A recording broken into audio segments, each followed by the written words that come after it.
Okay, what did I miss? What did I miss? Everything. Everything? Everyone By died. the way, I want to remind you guys, we're recording this on Australia Day, so happy Australia Day. Wow! Yeah, we need to go to... Yeah, we're doing that, don't worry. Okay, so how do we get there? How's the fastest way we get there? We go When down. do these depart?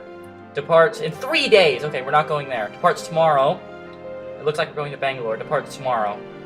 That's probably... And it's a train, too. Okay, but it's only one suitcase. We could hire extra space.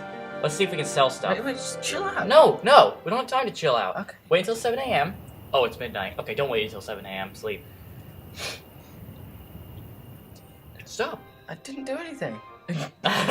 As night fell, I... It turned into Monsieur Focus. Oh, we're back to 100. Okay. Relationships with fog have improved slightly. Come on. You're not pressing it. I am. What are those weird noises? Doesn't matter. Should we go to the market, or...? No. We've already checked... No, okay. No, stop. No, shh. No, stop. Let's go. Stop, there's a... We can just go to the other city! Why do we have to go there? We could have just gone straight to the last city. No, because... When I say stop, I mean stop. Don't continue doing it like a moron. It's so much more expensive. I finished this game. I beat this game on my don't care. first try. I don't care. Bombay Express is a fine train, luxurious and opulent. You see, I would have been succeeding at this game if it wasn't for you playing with me. No, I was gonna... Persian rocks You just into had the your... I left for 5 seconds and you got your shoes stolen. Converse. Yeah, we need to find a way to get to... Bangalore. To get to Singapore. We're going to Madagascar. Madras. Madagascar isn't in India. That's Africa. You're racist. I'm sorry. Singapore. Extremely valuable in Manila. Okay, cool. Oh god, don't hit it that hard. We're going to Manila. You don't have to stab it. So yeah, you could have just pressed that one. What's That it called? Madras. Doesn't matter. We're going down here, so we'll just go. What's that city called? That doesn't matter. It does matter. We need to know where we're Colombo. going. Colombo. We're going to Colombo. Alright, next time we get the chance to talk, we need to talk about where we're going. The observation decks, set with the wicker chairs and parasols, better to be moving, blah blah blah blah blah. Very hip lightly, it's pop signage, smiled. I returned it with a bow, and she giggled. You must be French, she declared. You are gallant indeed. Finally, someone who recognizes us as French. Holy crap.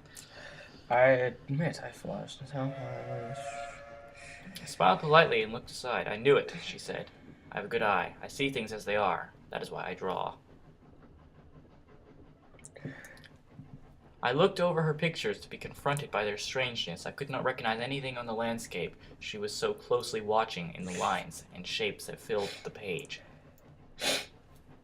You have a most unusual style, I hedged. Oh, monsieur, she said. I have a good eye, and I can see you are lying.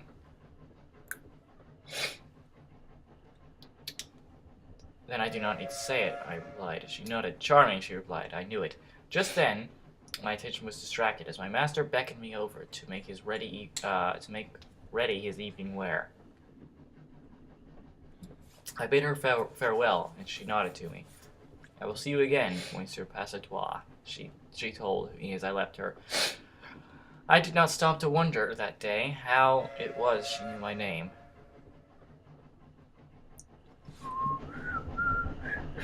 That was terrible whistling. Yeah, well, I can't whistle. And besides, you need like a whole full-on... Are we conversing or talking to fog? No, oh god, okay, never mind. You didn't get your chance because we're there. Next morning I discovered I had lost my passport with us barely an hour. Tell him.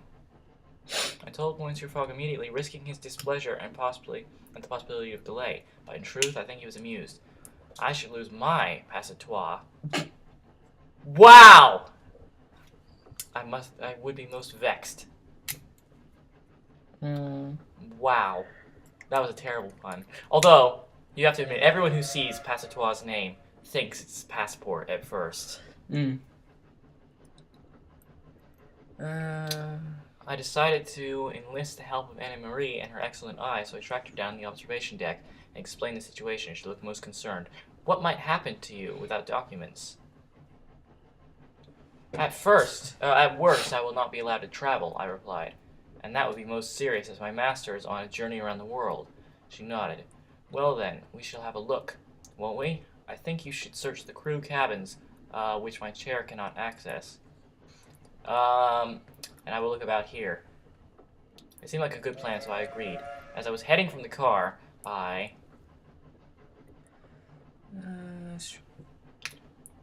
felt certain the girl would locate my papers with her sharp eye and inquisitive mind. Sorry, I have a huge itch just exploding on my back, full of itchiness. Oh God, the itch bomb. That's a new FTL weapon. Everyone in the crew just starts after.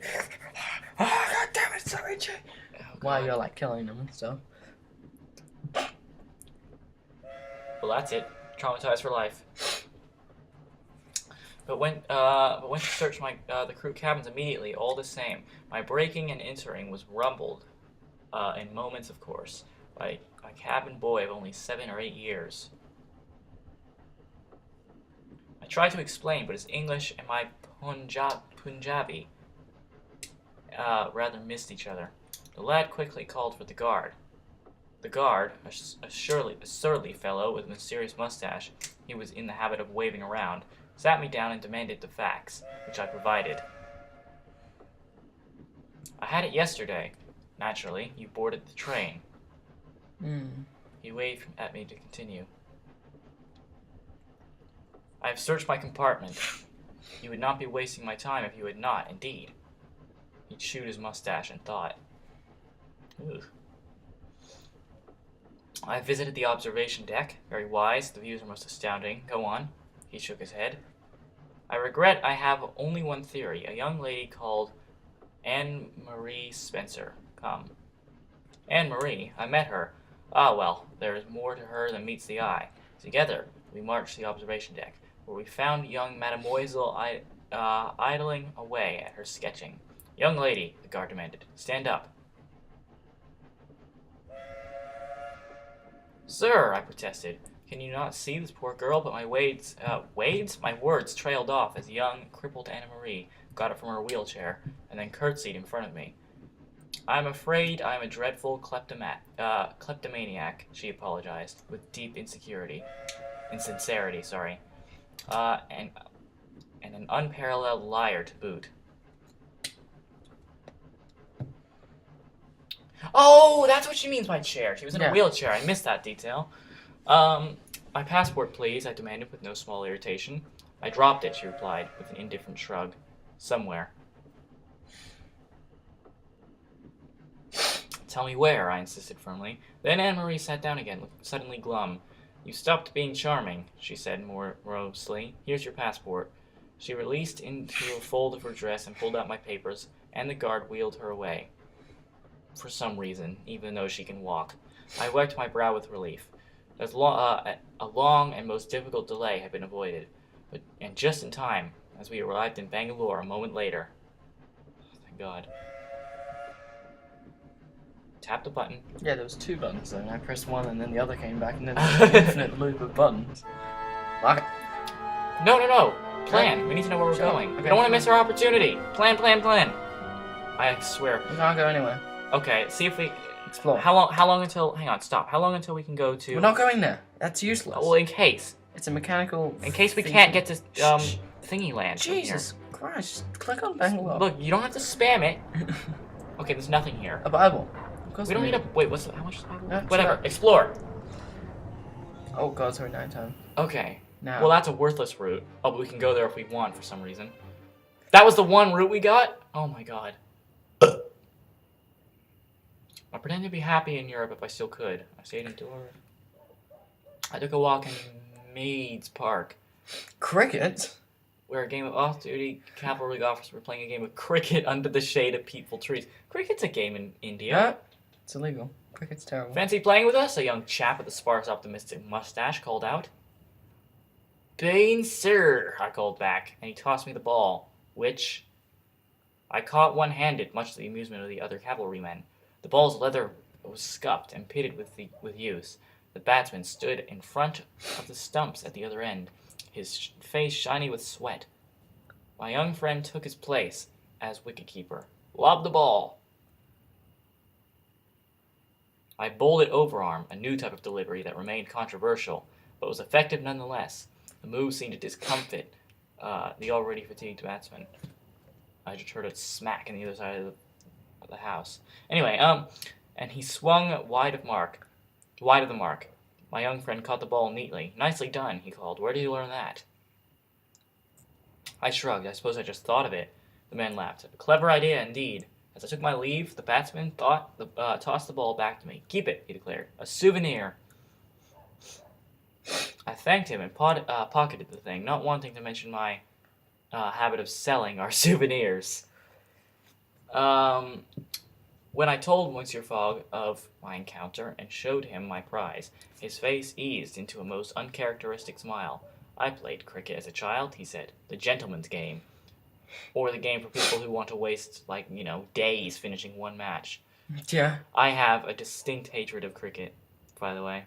I don't like cricket at all. One of the worst games ever invented.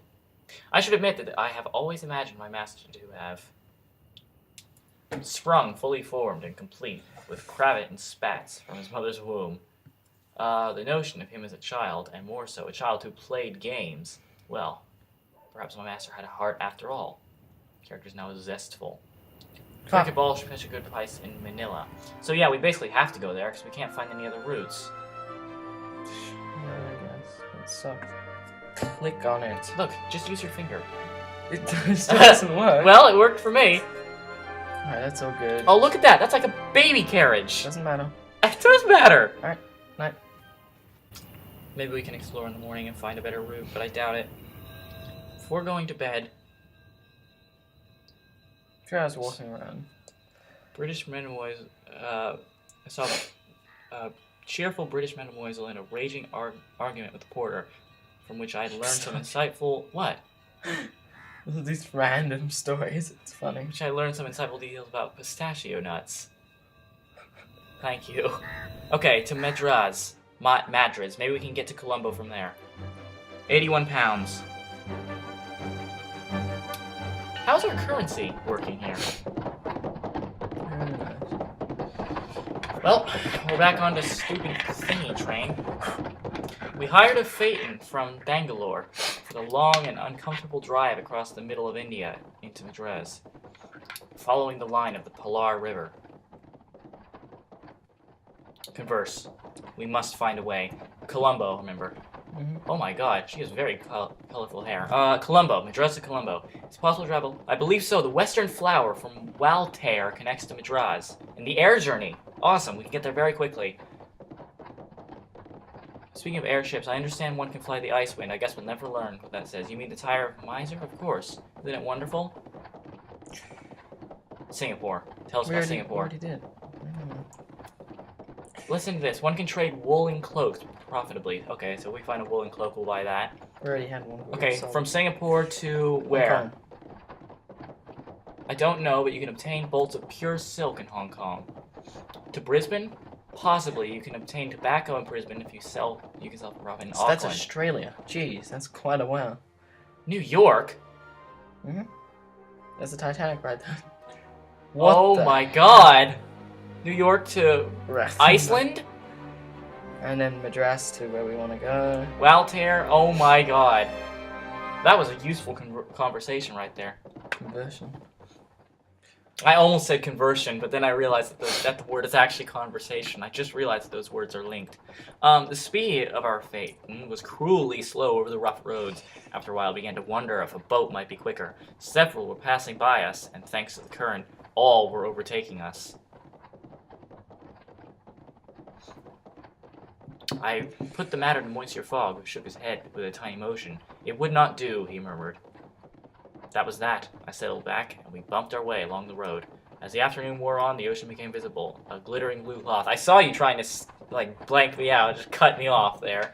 But I read ahead because of your failure. Plan, how quickly can we get there? If we have to wait until, Monday... 2 days? Oh my god. Wait, negotiated. Negotiate. Gentleman Traveler set should yield results. Click it. No charge, leave tomorrow. Yes, click it. Click the red button. Okay, cool. Last time I did that, I cancelled it. So yeah, I'm scared doing it. Tomorrow. Don't go to the market, don't explore. Just go. We can't miss it. But we can read this. Madras was a city within a city. Inside walls and fortifications of Fort St. George was Whitetown, where British memsabilis and factors traded and went to church and traveled from place to place in mechanical palanquins. Outside the walls was a glorified shanty of Blacktown, where Indian servants... Really? There's Whitetown and Blacktown? Oh my god. I stayed in Whitetown, of course, and wandered its manicured gardens and broad gaslit streets, attracting little attention from the residents of their servants. A valet was no doubt a common sight. After a few minutes, I realized I was being stalked. I turned to face my shadow, to find myself face to face with a nun. Would you like a blessing, good sir? An ornate gold cross hung heavily from her neck. Sure. Yes, sister. Her smile sprouted razors. Oh, God. You should get a doctor to see that. Holy crap. Your smile is shooting out razor blades. That is a problem. Especially if you're a nun. With no further warning, she ripped me to shreds with her razor teeth, eating me alive, piece by piece. Then she brought her golden heavy cross down on my head with a crack, splitting my head open. My vision sputtered and sparked into blackness. Oh my gosh, she knocked you out. When I awoke, I was in a nunnery. My nun assailant offered me a cool cloth. I am Sister Palomir, and I have just kidnapped you like a creepy nun. Because, nuns are known for kidnapping people. Nuns are not supposed to go around kidnapping people, I declared indignantly. The ways of God are mysterious to men. But the nun replied, yes, but that wasn't God. That was just you that kidnapped me. I didn't realize that iPad pen was also a normal pen. You're going to stab my iPad with that as well. The ways of God are mysterious to men, the nun replied, notably not apologizing. Besides, we need your help, she added. My order does not believe, as the Pope does, that automatons are abominations. We believe that machines, too... Stop. You're going to scroll over to Plants vs. Zombies and the other thing. I'm just... Cleaning. Cleaning. Stop. Besides, we need your help. My order does not believe, as the Pope does, that automatons are abominations. We believe machines, too, are capable of grace.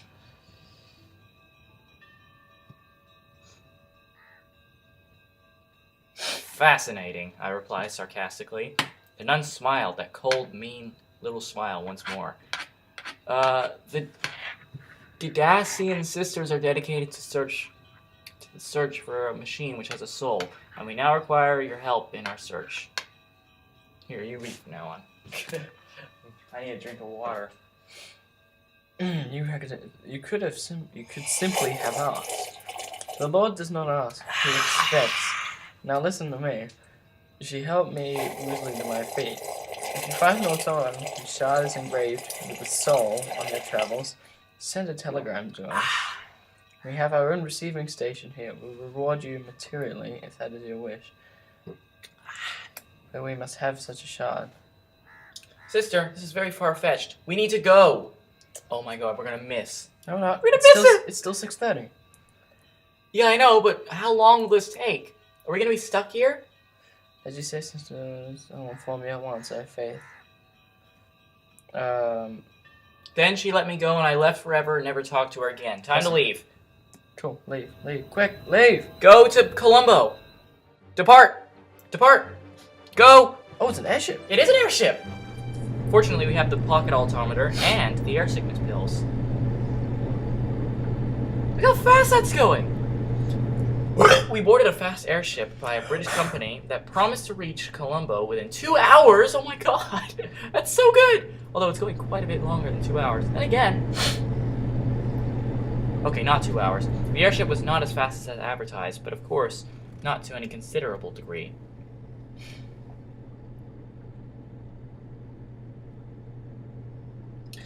And they more than made up for it with some excellent tea and scones. Scone. Okay, so almost 3 hours, even though they said 2 hours, but that's fine. Market. No, not market. We gotta go. We might be able to catch another thing in this one day. Oh, no, don't explore! Oh, that's it. We've wasted it. Oh, that was not the button I tried to press. Yeah, well, you failed us now. Look at that. 4 things for that crappy route. Wait, where does this go? Exactly. If this goes somewhere good, you're forgiven, but it doesn't, so you're not forgiven. The harbor was wonderful, but we wasted our time exploring, and now we're screwed. Thanks to Connor, we will never finish this wager, and we're dead forever. Plan. And we missed it. How long until the next route? Missed it. Anyway. 4 days. 2 days. 2 days. Oh wait, discussed. No charge, leave tomorrow. Okay. I can't believe we did that. We could have just gone 2 things in 1 day. We couldn't. It was We still could. done. As soon as we clicked explore, it was red. You should What's the bank? No, what the hotel? We could have visited the What? bank. I don't care about banks. We've got money. Well, No. maybe the market at least. No, you said no market. Yeah, but that was before you wasted 4 hours of our time exploring. What? Leave. Embark. Oh my god, an airship. Yes! The T-Clipper! Oh my gosh. Wait, where are we going? We boarded a sleek T-Clipper with a bright red envelope and roaring twin engines. Will you be comfortable aboard? I asked the captain, a lean, dark-eyed Chinese man in the last flush of youth. I go to join my wife in Singapore, the captain confessed. Hang on, can you do a Chinese accent? I bet you could do a good Chinese accent. I go to join my wife in Singapore. No. Is that Chinese? I guess. Yeah. That's as Chinese as it gets. No, just...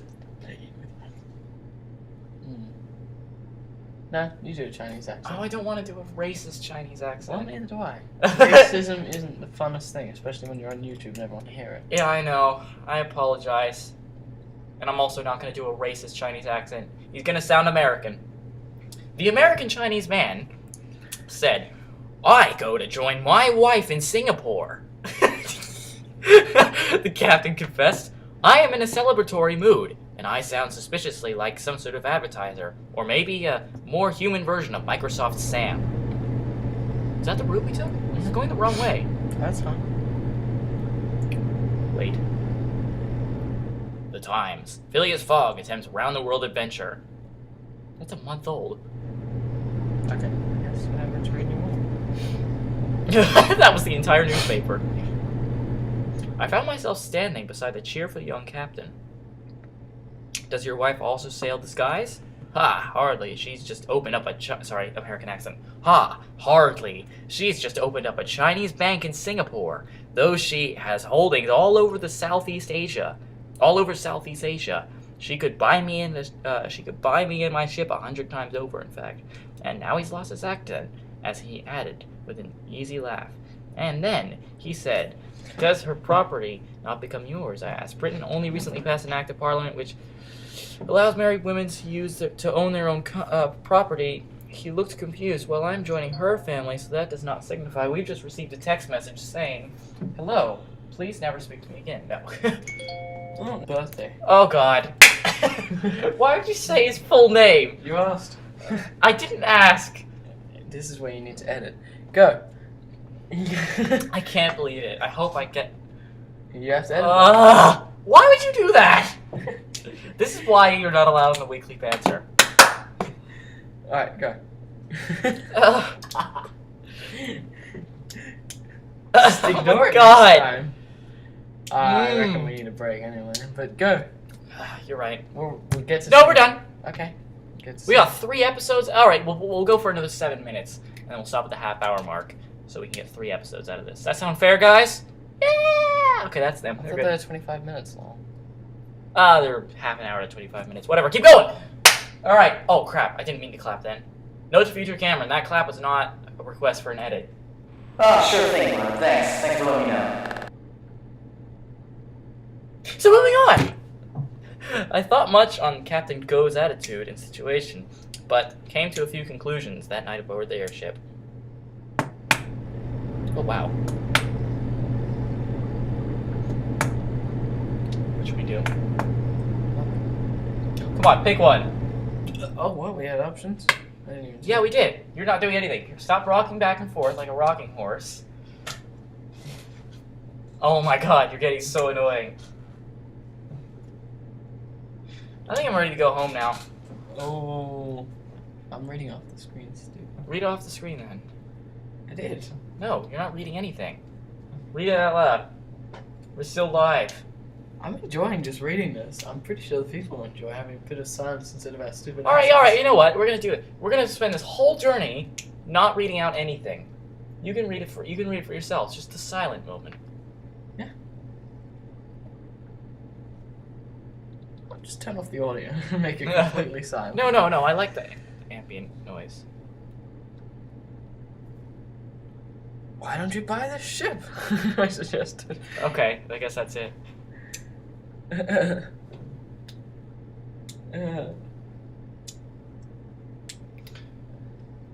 I noted sympathetically. Distraught. It's quite a word.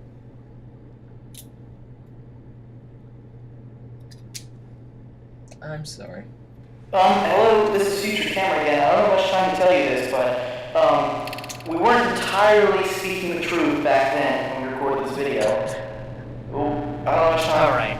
Oh wow, what's that little tiny island out there? We might start talking soon again. Let's do Holy something. crap, it sped up really quick.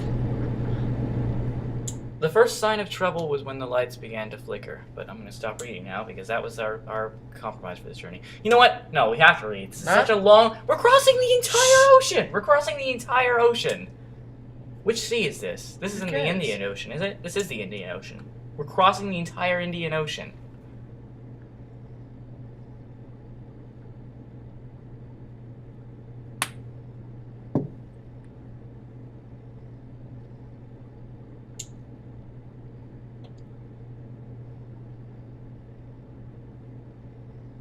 Holy crap. What? I'm not really reading it, to be honest. What's happening? Colors were flung black. Oh god. Oh god. He's fine.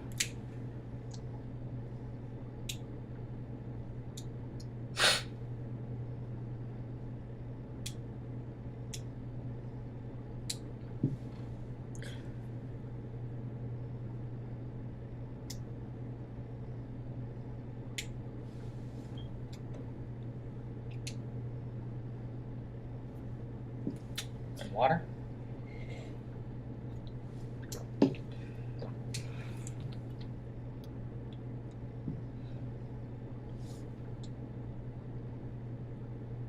Oh god, they're all gonna kill each other.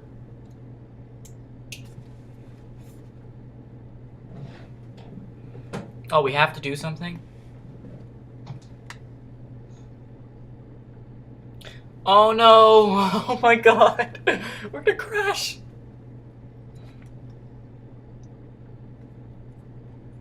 Holy crap. Oh my god. Oh no! Okay, this kinda needs reading. Yeah, I know. I looked up. This is your fault. Hang on. And the We could. top. Oh, we Shush. can't scroll back. We can Yes, scroll to the shut top. up, Can we shut read out the whole Shut up. thing? Okay. Shut up. Okay, fine. I looked up. Half the top deck was sheared away in a shimmering, swimming. What? Swinging free. I don't care. And the entire envelope had ignited into a glowing, withering ball of fire. Writhing. Yep. Screw it. You read it. I couldn't. Wind whipped past us. We rolled and tumbled in the air. We were falling uncontrollably. Oh no. And then we hit the water. Oh no! Character. God. And I slipped into the glorious, terror-free unconsciousness. Can we die? I don't know. I've never died before. We're not moving. Oh my god. Oh my god.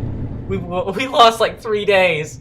I awoke, and I had not drowned, which was more than I expected. My head was upon Monsieur Fogg's lap. The emergency protocols have activated, and we have been sealed into the bridge, he informed me, in lieu of greeting. Blue. Pick an option.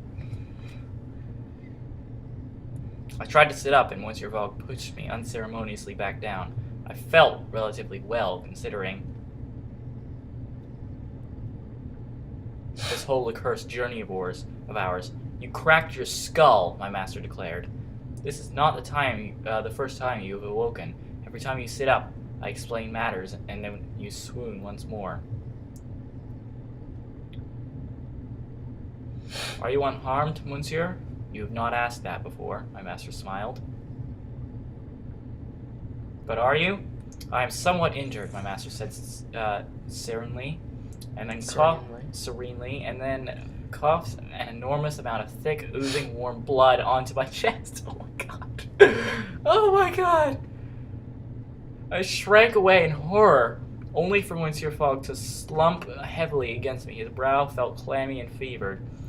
We have a much larger problem than our injuries, Passetua.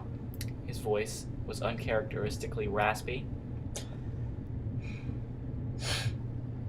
What is that? I asked, fearful of the answer. In response, Monsieur Fogg tipped my head up a little. I saw the heavy glass windows of the bridge. Instead of pale blue sky and clouds, I saw only dark water, pitted by air bubbles rushing away.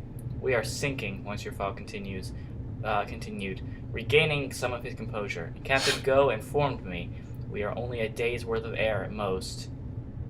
So then we will die here. I saw Monsieur Fogg almost smile at the murky darkness. It seems a distinct possibility. We sat together in the dark for an hour more without saying another word. I heard the captain and first mate working together, tending to the injured crew, whispering encouragement and lighting our dwindling stock of candles to give the illusion of warmth despite the deepening fear and bone-chilling cold of the ocean which promised little mercy. I confess I did not account for this possibility, he said into the dark.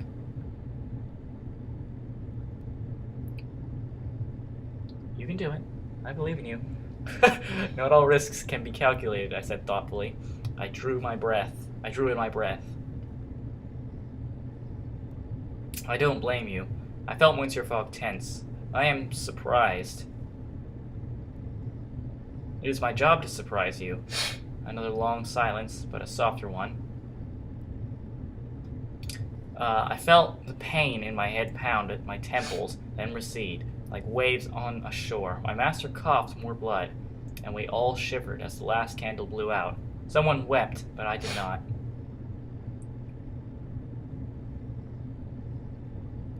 Are you at content with your life, monsieur?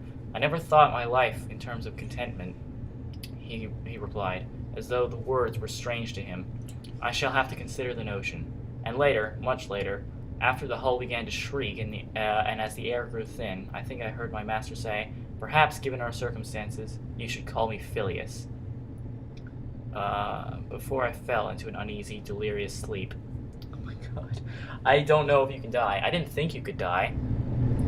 Oh no, how do you look so well? That's toi. I feel so weak. 21 health! A series of dull shudders went through the remains of the airship, and Captain Go staggered to his feet. It has been an honor serving with you, he said, his voice admirably steady. Nihinsa, will you forgive me? First Mate Ranuga stood up, her eyes glittering. Only if you forgive me in turn, Captain. I pulled myself to my feet, not wanting to die lying down, unless it was at the age of 90 in a goose feather bed.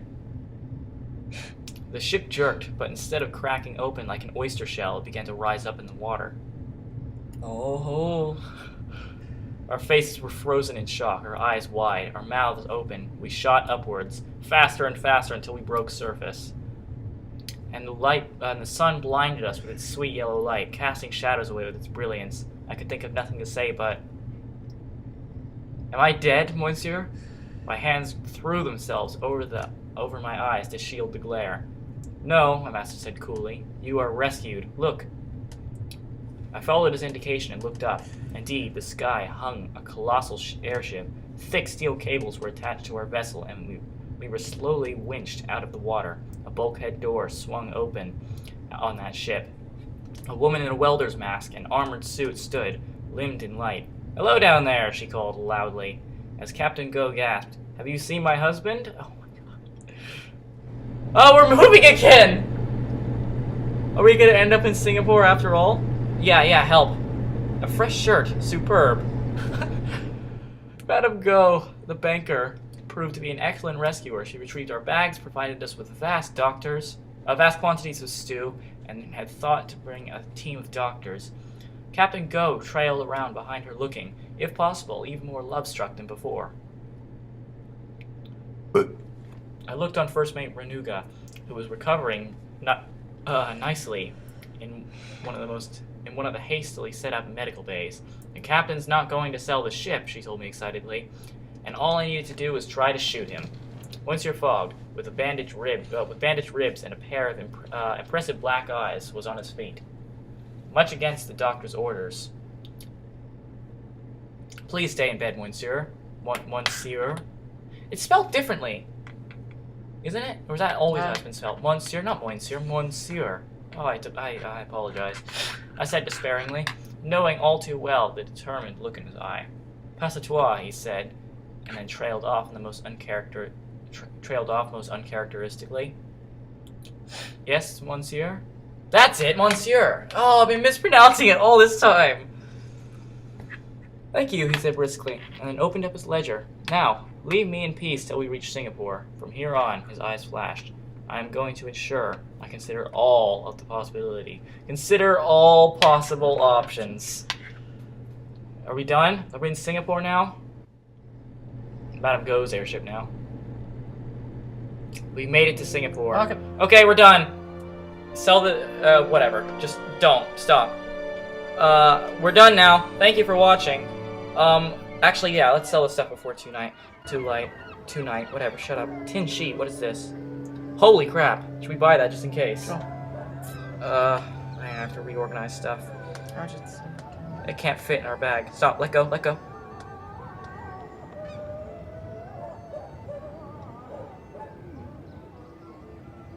How much is it? $240. We can afford it. Okay. The scented candle, we'll keep it. Okay, thank you for watching. We're gonna be done now. So, see you guys next time. See you in the future.